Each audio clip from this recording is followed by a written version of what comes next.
হাই friends, আপোনালোকে কি কৰি আছে? মইতো এনেই আছোঁ। তো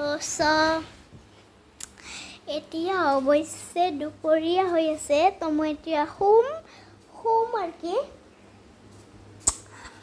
সন্ধিয়া লাগিলে উঠিম। তাৰ আগতে মই আমাৰ ৰিয়ক দেখাই আছোঁ।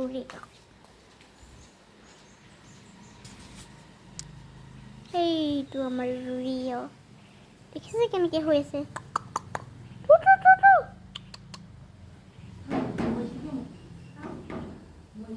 সেই ৰনা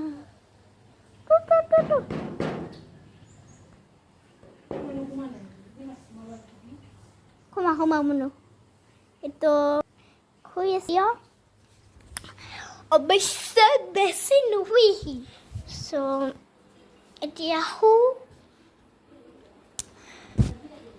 অলপ, শু